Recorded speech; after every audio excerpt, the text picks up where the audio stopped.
Hello everyone, I'm Heath, and in this video we're going to be talking about whether point-buy systems are really balanced anyway. And in this case, I'm thinking mostly about GURPS because that's the point-buy system that I'm most familiar with, and for a long time I was a big fan of GURPS. Well, and I still am a big fan of GURPS, but it was one of my favorite systems years ago, and I appreciate everything that it has been trying to do.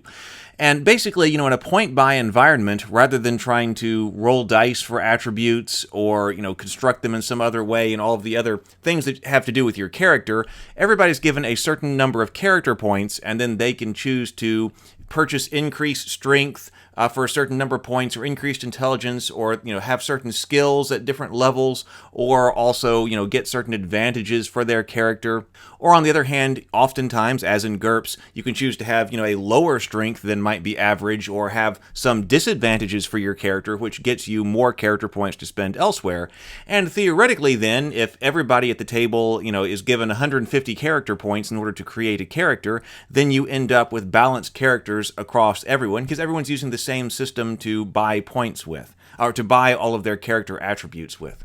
And in the past, as I said, this is definitely a system that I've very much appreciated because I appreciate the flexibility that it gives, particularly something like GURPS, where if you want, you're looking at, should I have my, geology skill be, one extra level higher, or my sword skill one extra level higher, or there's all kinds of things that you can create. Now, on the flip side of that, that means that character generation takes a long time. And where I'm moving with generally my gaming, I'm moving toward a system or systems where you can get creating characters faster. But the complexity and time required to create a character in something like GURPS could be worth it if you end up with the extreme amount of flexibility and also balanced characters.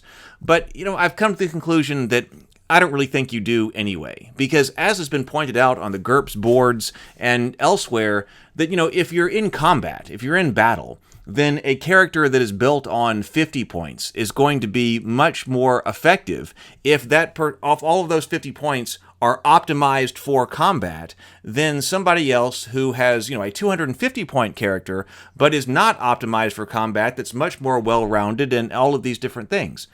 And so it brings up the point, what does it mean to be balanced anyway? In a particular game, what's more important? Having 2 more points of broadsword skill, or having 8 more points in your geography skill? Well, doesn't it matter what type of game you're playing? And I absolutely think it does, because things can only be balanced relative to the game that's being played at hand. What is actually coming up in the game? And that is, in many cases, or in most cases even, up to the game master. You can have players create all kinds of characters that are based on this theoretically balanced system where they can choose all of these different skills and everything else.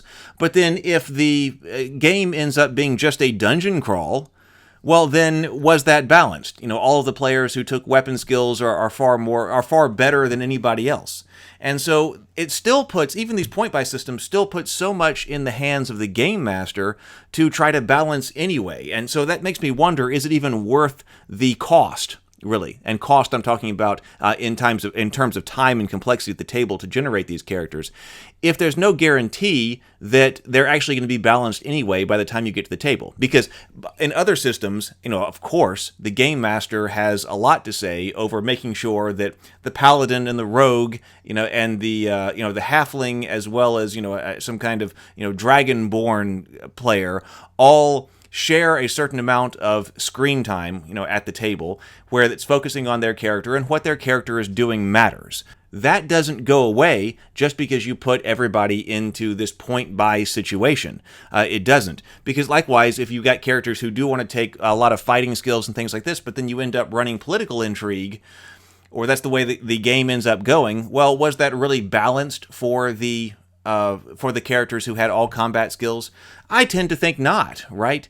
So I don't know that any of these systems that are designed to balance characters at generation actually get around the core point that what's balanced is very much related to what the game is, what's actually being played, what skills are in use, what things are actually relevant in that particular game at the table, and that's mainly in the hands of the game master. Of course, players can go in certain directions and then go on tangents and whatever, but mainly it's still the game master's responsibility to make sure that everyone is engaged, everyone feels useful regardless of their character and their character class and type and all of their skills, that they're all contributing at the table. And I think that's probably more important than balance in this very mathematical sense.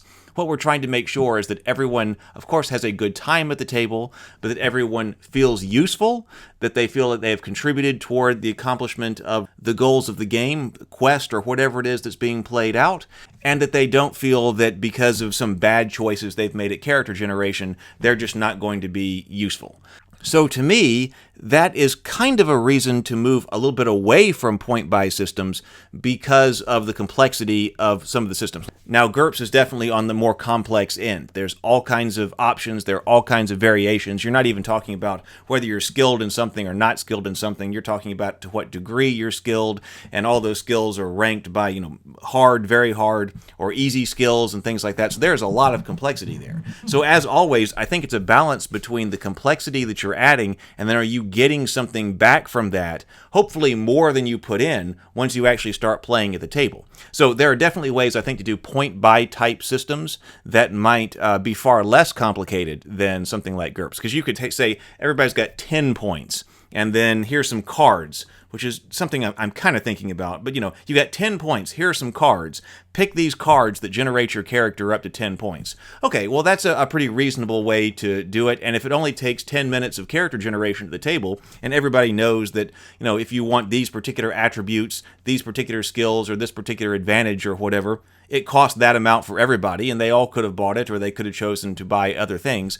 That's pretty reasonable. It might even speed character creation in certain senses, and then you move on, and everybody is superficially happy in the beginning because everybody had 10 points and everybody created the character in 10 minutes. It's not that everybody had 150 points and spent 2 hours creating the character only to then feel useful. So I'm always concerned about this idea of inputs versus output. And output is basically what we're trying to get out is fun and enjoyability at the table. So what do you have to put in to get that? And I realize that some people really enjoy character generation and really enjoy getting into the nitty-gritty of character generation. And in the past, I've certainly enjoyed spending a lot of time creating something like a GURPS character and trying to get it just right to represent whatever is trying to be represented. But there is a question as to whether or not something like character generation is actually part of the RPG game. People will have different opinions on that, but the way that I'm moving now is thinking, well, that character generation is something you do in order to play the game. You can have fun during character generation, and I hope that you do, and I think that it should be fun, but that the point of the RPG is not to generate a character. You generate a character, and in many cases, I'm also perfectly happy with providing pre-generated characters for players to choose from, and then you move on into the game and start playing.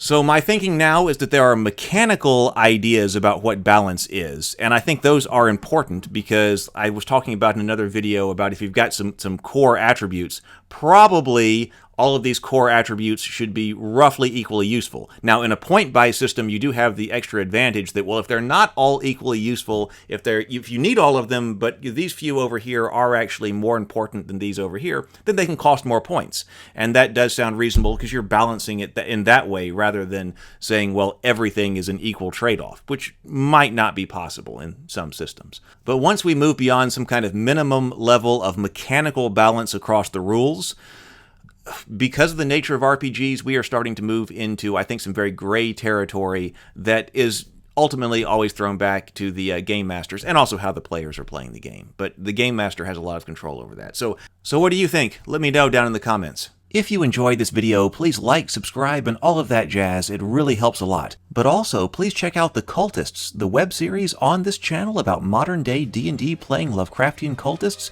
who just want to worship Cthulhu in a world full of people who just don't understand. Season 1 is on the channel now.